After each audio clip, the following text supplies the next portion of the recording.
So yeah, I'm going to talk to you about the statistical significance of signals in radial velocity data. And so let's start with the context. So the context is the following. You have radial velocity data on a given star. You have a time series with nominal error bars. And you know from physics that if there is a planet orbiting this star, then the radial velocity will have certain variations. So if you have a circular planet, the variation will be sinusoidal. If you have an eccentric planet, the variation would have a certain shape that Jason talked about earlier this morning. And you also know that in this data set, you have the effect of the star, you have instrumental noise, you have photon noise, you have the effect of the atmosphere. And so this makes you unsure of what is in the data. The general question you want to answer is, what does this data teach me about the system I'm observing?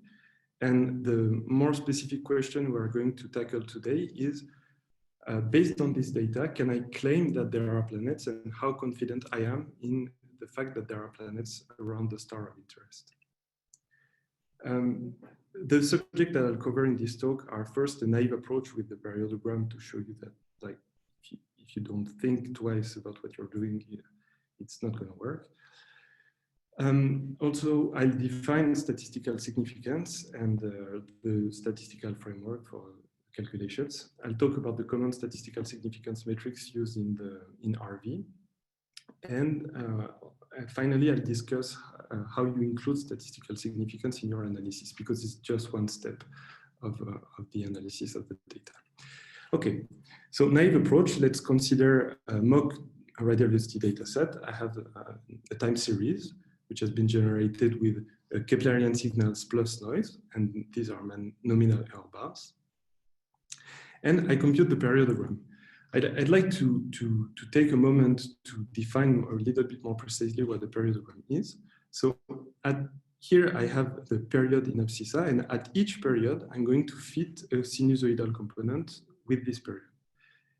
In this plot, I have represented a sinusoidal component at the period of the maximum peak of the periodogram. And this, among all these, the sinusoidal functions with this period, this is the one which is closest to the data. So here in gray, I represent the distance between the model and the data. And among all sinusoidal functions at this period, this is the smallest distance you can get. And so, but you see that you cannot reproduce exactly your data. Let's then define a metric to see if you are very close to the data or not, and talk about these gray lines, the distance between the model and the data. You can also represent it in the following way, which is just the value of this difference as a function of the time of the measurement. Now, if you take the square of these values, you get something like this. And if you take the sum of the square of these values divided by the standard deviation of your data, like the value of your errors, then you get what is called the chi-square. So the chi-square, the sum of this function, of these values, is telling you how close your model is to the data. Okay, now let's go back to that plot, which is called the residuals, the data minus my first model.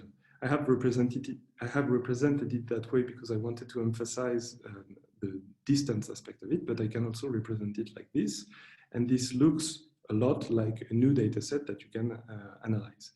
And indeed, you can compute the periodogram of this data set, and you see that here you have another periodogram peak. And you can fit it and so on. So if you do the same procedure again and again, you fit the new data that you have found, then on the residuals you find another peak, then on the new residuals you find another peak, and so on and so on. And every time you add a signal, you can see how the chi-squared is behaving. So when I add one signal, the chi-squared is decreasing in a significant way. To signal it decreases also, and it keeps decreasing. In fact, whatever signal I use, whatever signal include in my model, the chi-squared is always decreasing. And it's because I'm having a model which is more and more complicated. And since my model is more and more complicated, it's gonna fit the data better and better. So I cannot use just how close my model is to the data to determine whether I need to add a planet at the maximum of the periodogram peak or not. So we need a little more theory, like what should we do about this? And so I'm going to define a statistical significance metric in a certain way. This definition is relative to this talk. If you want to define it in another way, that's up to you. But here, what I'm talking about is a function of my data. My data is denoted by y. It's a standard notation, and it's a function of my data, which is a positive real number, which retrieves a positive real number. And I want it to mean that the higher it is, the more confident I am in the detection of a signal. And usually, what you're going to have is a threshold. Alpha, and you will say, well, if my metric is greater than this threshold, I will claim the detection of the signal, and if it's below, I will not claim the detection of the signal, which doesn't mean that you will claim that there is no signal. These are two different things. So this is very abstract, and I say the signal, but I haven't defined what it is. I haven't chosen a particular M, a particular threshold, and already now, I would like to bring your attention to the fact that you need to make sure in practice that you have actually computed what you are aiming at, because you will use a numerical scheme to compute this quantity. And it is not sure that your numerical scheme is actually retrieving what you want. Maybe it's faulty. So it's something you should pay attention to. There are many possible metrics for assessing significance. And there is a very nice result by Cox, which spares the road somehow, and which tells that a metric measuring the plausibility of a certain proposition A holding proposition B as true satisfies the rules of a conditional probability, and including Bayes' formula. So like conditional probabilities of the probability of A knowing B is something that we're gonna use. Here, A and B, what is it?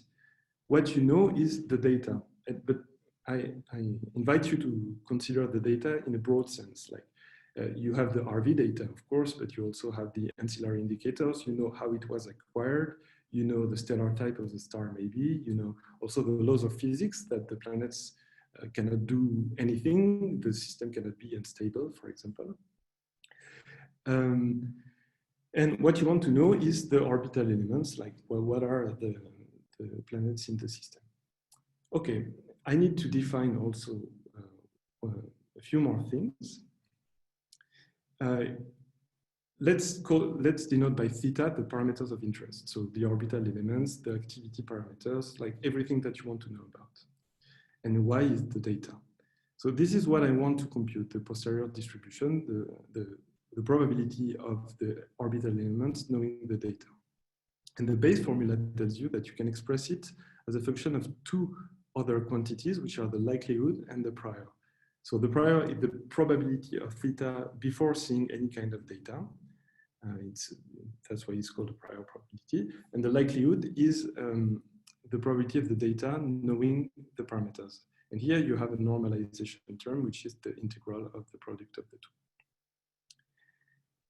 In my talk, pre-recorded talk, I have used an analogy with the communication theory to help understand what the prior and the likelihood are. And I invite you to look it up if you're interested. Okay, now, sorry. Here we need to define the likelihood and priors in the case of RV, because that's basically the quantities that we want to compute. So to do that, I'm going to use a probabilistic model of the RV data. So we will need to write some equations, but by design, statistical framework is a mathematical framework. So we need to translate things into math. So the data is, I'm going to model it as the sum of a certain model plus a noise, and the noise satisfies a certain noise distribution. So I do not have to fix in advance the noise distribution, but I can set possible noise distributions, and then the data will tell me what is the true noise distribution. And so you as an analyst, you don't know what the actual value of the noise is, but you will set a noise model and a model of your data, which is here a sum of Keplerian. So to fix ideas, here I have a model which is a sum of Keplerian. It's one for one particular set of orbital elements. I have generated a noise, and the value of the noise here, you don't know about precisely, but you have an idea of what it's supposed to follow. So here is the case where your assumption about the noise is correct, and here is a case where your assumption about the noise is not. Like you assume that it's going to follow this distribution, but in fact it's following another kind of distribution. So if you do your analysis assuming the noise is like this, then your results will be incorrect, and potentially it can lead to a false detection. Okay, so now we need to talk about something important in the context of RV, which is the correlation in the noise. And so bear with me.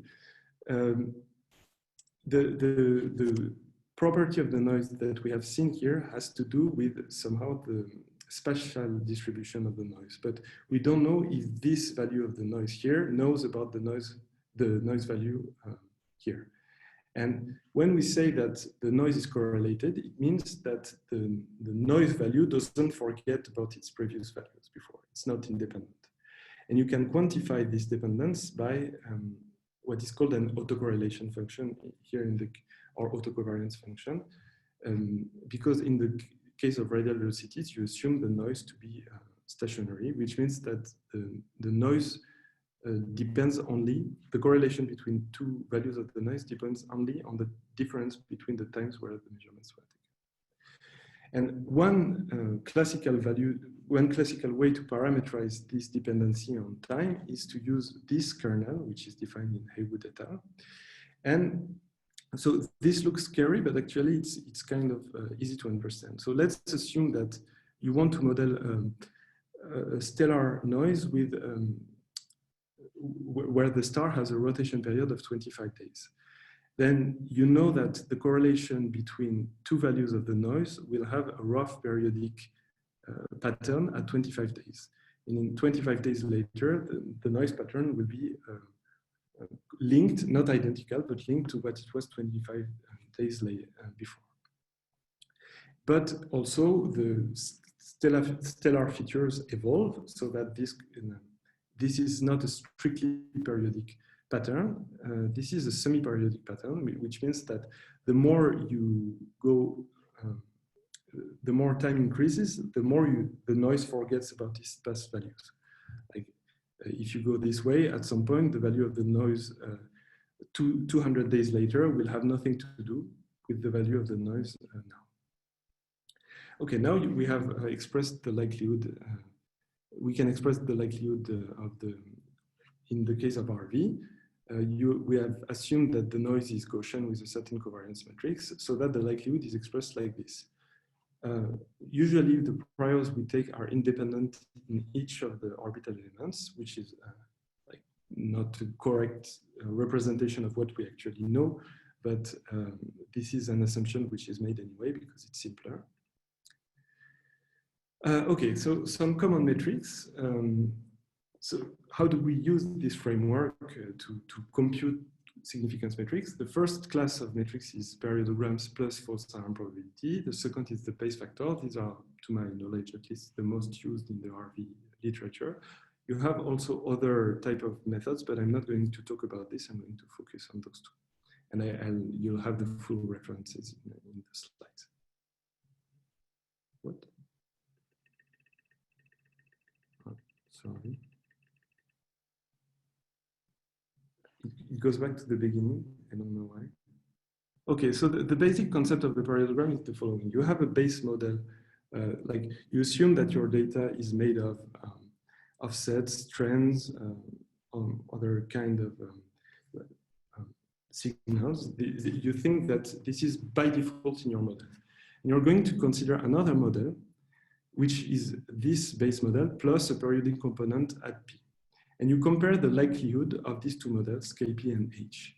And the more you increase the likelihood by adding a periodic component, the higher the value of the periodogram will be. So here is a case of a system that you will analyze in the Planet Hunt challenge. I'll let you recognize which one. So this is the basic principle. But now the question remains how high a peak should be so that you can claim the detection of a planet. And for this, you define the false alarm probability. You have detected the maximum peak of the periodogram Pmax, and you compute the probability that if the signal was only your model H without any periodic component at any period, then what would be the probability that the maximum of the periodogram is higher than the one you have computed? And you would say that if the FAP is lower than a certain value, or minus log FAP is higher than a certain value, if we want to stick to the definition of statistical significance metric.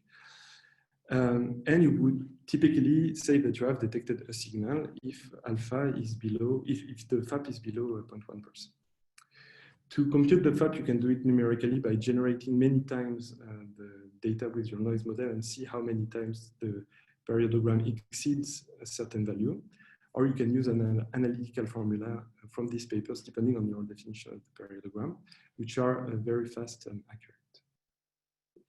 So, and this is how you would use it. You compute the periodogram. So this is exactly the same procedure as before, but you add one step, which is checking that the peak is significant. You find a significant peak, then you fit it, you compute the periodogram of the residuals, and you fit the new signal if it's significant, and so on, until you find a signal that is not significant. Some comments about this. The FAP allows you to reject a null hypothesis. There are many possible causes for rejection, and so just because you find a significant signal, it doesn't mean that you have found a planet. And also something I stress is that nowhere in the definition of the false alarm probability tells you that the planet that you should add is at the maximum peak of the periodogram. And indeed, in fact, here in that example, you have 3 planets generated and the periods are marked in red. And the maximum peak of the periodogram is attained at a period which does not correspond to any of the injected planets. And this is due to a complicated case of aliasing. So if you are in this situation from the beginning, then you subtract this signal and you are looking for other planets in the residuals. It's not going to go well because you start from a wrong assumption. Let's go back to the definition of the likelihood and the priors. So that's how we have defined the likelihood and the priors. And this is what we will use to define the second common significance metric, which is the base factor. To define the base factor, we first need to define the evidence, which is for a model with k planets, so all possible combination of k planets, you compute the integral of the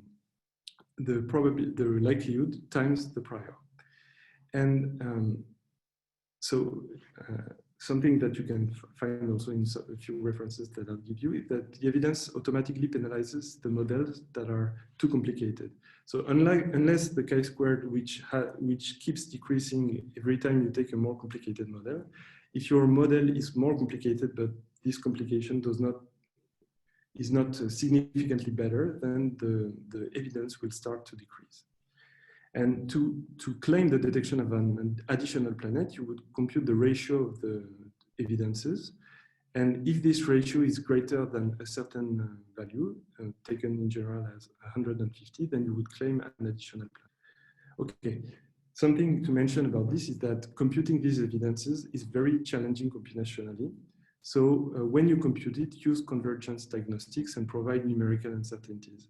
I can't talk in detail about this, but I encourage you to see this reference, which is a very nice summary of known methods to compute this evidence and which compares them. Also, you might remember that we wanted to compute the probability of what we want, the orbital elements, knowing the data, and here we can compute the probability of having k planets, knowing the data through the use of the Bayes formula. So if you compute the evidence, you have this for free. You can, some authors use this metric. Okay, so now you need to choose your metric. To choose your metric, in fact, you need to make several choices. You need to choose a certain model of your data, a certain parameterization of your likelihood and of your priors. And you need to choose the statistical indicator, which is the false alarm probability or the Bayes factor or the posterior number of planets or anything that that seems reasonable.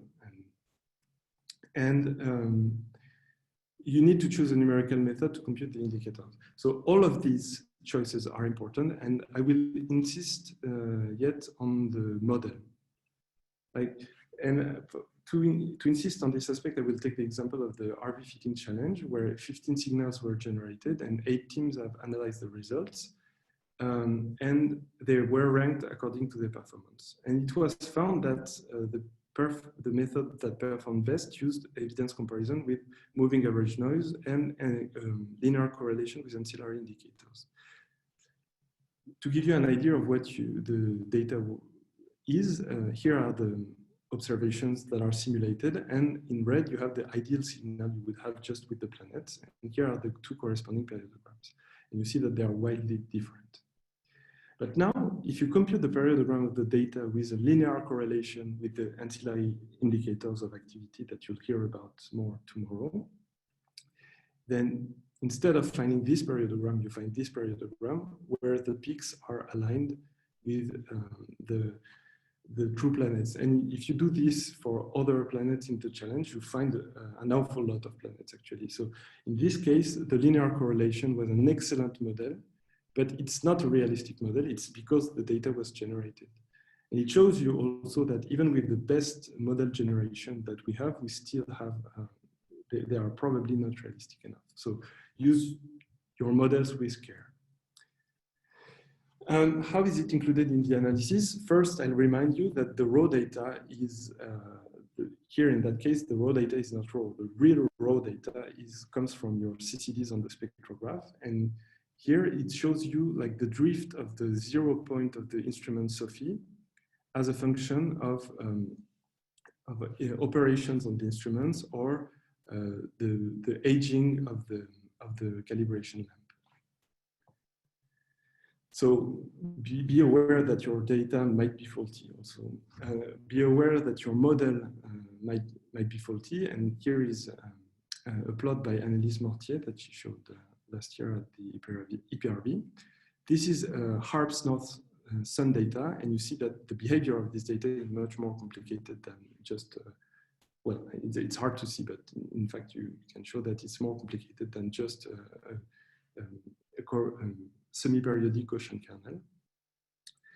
And after significance evaluation, I encourage you to have a critical look at your result, because you cannot plan for everything in advance. So here, this is taken from the second day's tutorial, where you have an example of a statistically significant signal, and it takes quite a bit of care to show that it's not a planet. Here, this is from a recent result with a resonant chain. And if you find planets which are spaced in a resonant chain, it increases your confidence in the result. But on the other hand, be aware that it's dangerous to come back again and again and again to your data, because you'll end up finding something at some point for some model. So I'd like to propose this conclusion that maybe not all significant signals are planets, but if you want to publish a planet, this has to be significant. And if you want to publish a planet, this is statistical significance plus you know that the signal is at a well-defined period, plus you are confident in your data.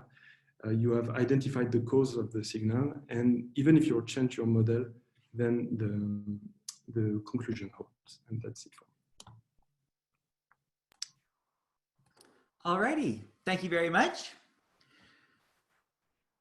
So first we're going to have a chance to ask some questions for Nathan, and then we'll switch over to the panel discussion.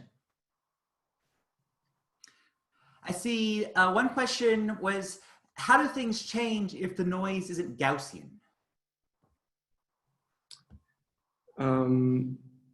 Well, This is typically the case of outliers, and outliers are not Gaussian. And if you assume that they are part of the Gaussian distribution and you don't take them out, then you might get wildly different results.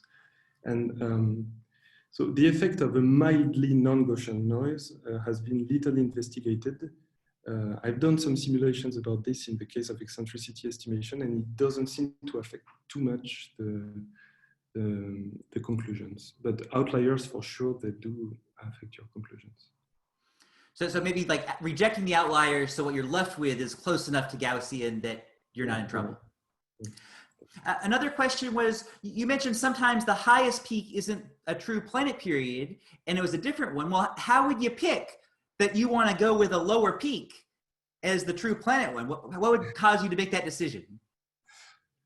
Well, in that case, it's because I knew what planets were there. I mean, if you want.